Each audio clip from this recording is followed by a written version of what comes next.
On va essayer d'aller un peu plus loin avec Photoshop et notamment avec l'utilisation des calques et des filtres parce qu'on a vraiment survolé sur ses capacités et il y a quelques astuces qui pourraient vous être intéressantes, en tout cas qui peuvent vous donner des pistes, pour vos projets ou vos projets de compositing. Je vais rouvrir, le fichier récent, donc fiche démo, voilà, et je vais aller ouvrir aussi une photo, alors je sais plus c'était laquelle. Voilà, donc c'est celle-là. Voilà. Voilà, donc l'idée c'est de remettre dessus notre bonhomme masqué, ici. Et donc ce qu'il faudrait faire, ce qu'on a vu tout à l'heure, c'est qu'il faudrait prendre la photo ici, hop, la prendre comme ça, la déplacer, la détourer à la plume et la poser dessus. On va pas utiliser la plume, on va utiliser un autre outil qui n'est pas destructif et qui permet de revenir à l'infini dessus. Ce qui fait vraiment l'une des forces du système de calque et des masques de fusion de Photoshop. Voilà, donc je prends, ça change pas, je le prends, je le déplace. Encore une fois, je vais d'abord renommer mon calque. Donc ça c'est masqué. Voilà. Donc soit je vais dans édition, transformation ici, soit je fais effectivement commande T. Là ça se voit pas, mais il l'a pris en compte puisque ici l'outil a changé, hein. Les options ont changé. Donc je réduis, hop. Vous voyez, là on voit la grille qui se réduit. Voilà. Je peux la redéplacer, je vais réduire.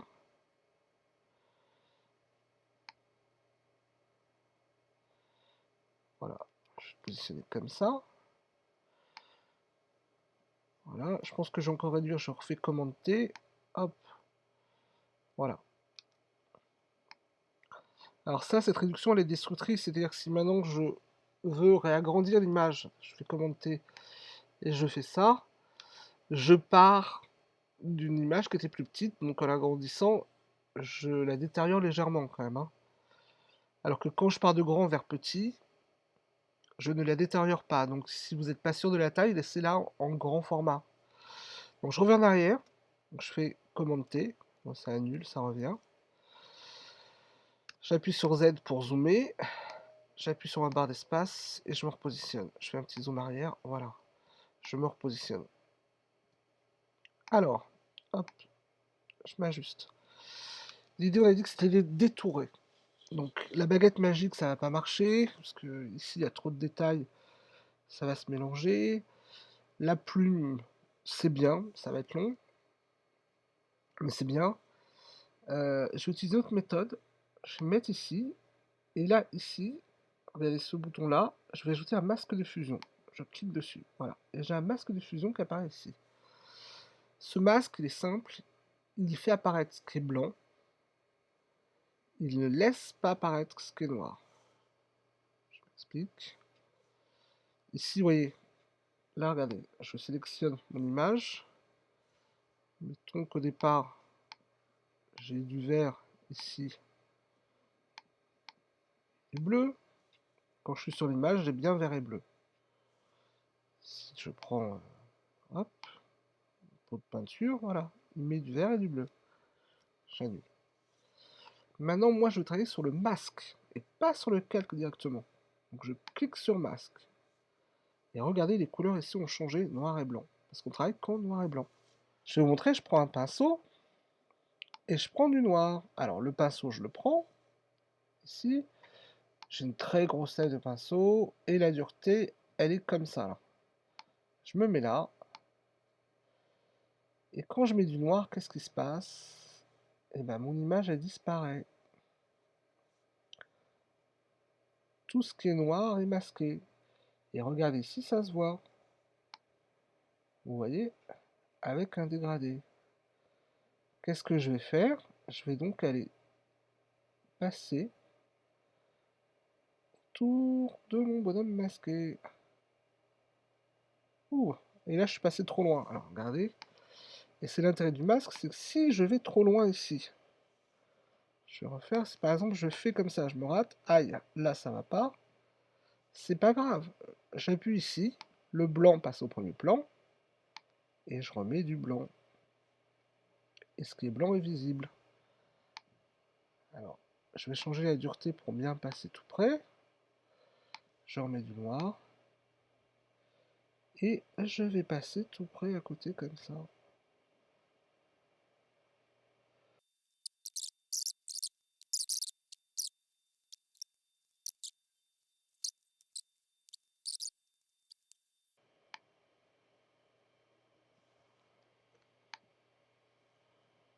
Voilà. Voilà, là on a détouré notre personnage en utilisant le masque. Maintenant on va aussi faire une chose, on va enlever ce maillot bleu là. On va par exemple le passer en rouge. Alors, comment le passer en rouge? On va utiliser la baguette magique. On va essayer de sélectionner que les parties qui nous concernent. On va peut-être avoir des petits problèmes sur le 21, mais ça devrait passer. Voilà.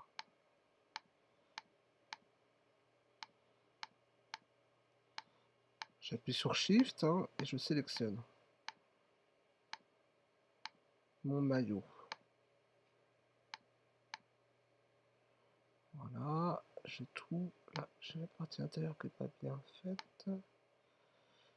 Voilà, j'ai des petits bouts.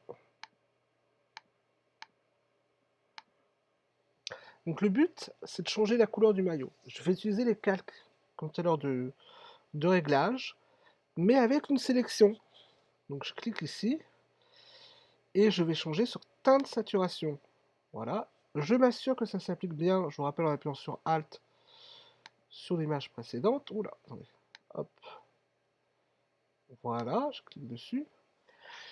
Et si vous regardez bien, vous voyez, regardez, il ne traite qu'une partie, que la partie en blanc, ce qui fait que maintenant, je vais pouvoir modifier la couleur de mon maillot, et uniquement du maillot. Alors voilà, je vais passer en rouge par exemple. Alors, moi je vois pas bien ce que ça donne. Et je vais passer en rouge, et en même temps je vais garder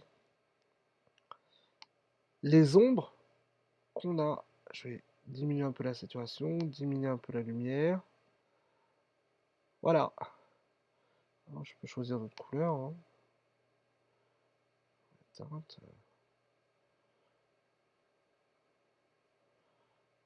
Voilà. Il y a un souci. Bien entendu, il y a ce qui est en bleu là. Donc, je vais cliquer sur mon teint de saturation, sur la partie ici.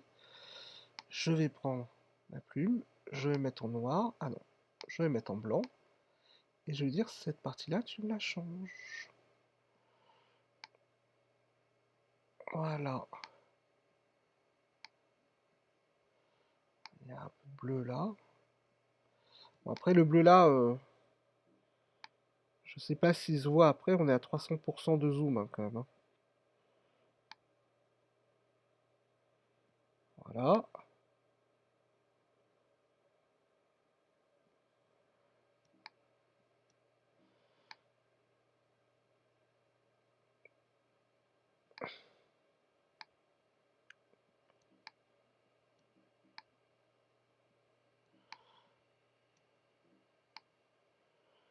Oh non, celui-là, faut pas le faire. Alors, ça, on va laisser comme ça.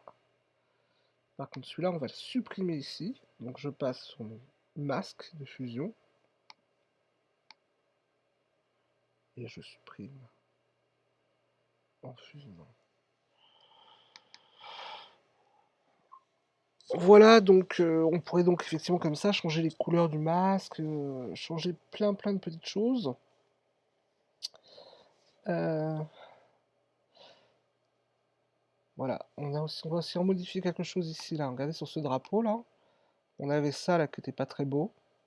Ça, c'est je vous remontre ce que c'est. Voilà. C'est les feuilles qui étaient là. Ça, je vais prendre la gomme. Je vais grossir ma gomme. Je vais mettre une dureté à 100%. Et j'efface. Voilà. C'est quand même plus propre. Voilà. Est-ce qu'il y aurait un peu de retouche à faire sur... On pourrait aussi supprimer le bateau ici, là, qui est au fond, s'il nous gêne. Alors, pour supprimer ce bateau... Oh, pardon. Je vais zoomer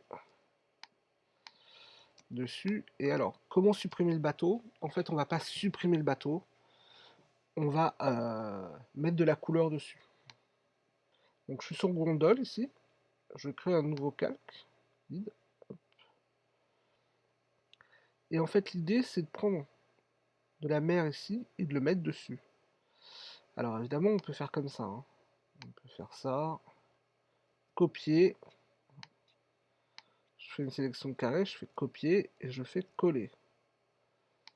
Ça se voit pas là, mais regardez, j'ai bien sur un modèle un nouveau calque. Je le prends et je le déplace. Alors c'est ce qu'on va faire, mais encore une fois Photoshop a un petit outil génial qui s'appelle le tampon. C'est un outil de duplication. Comment il fonctionne? Vous mettez par exemple ici, c'est ça que je veux recopier là. Vous mettez dessus, vous appuyez sur Alt et vous cliquez une fois. Il vient de récupérer ce qui était là et après vous vous déplacez et ça vous permet de le coller et de continuer. Et regardez la petite croix à côté qui apparaît, il reprend cette couleur. Donc si je vais là-bas, il se déplace, et si je prends là, il prend ce qui est là.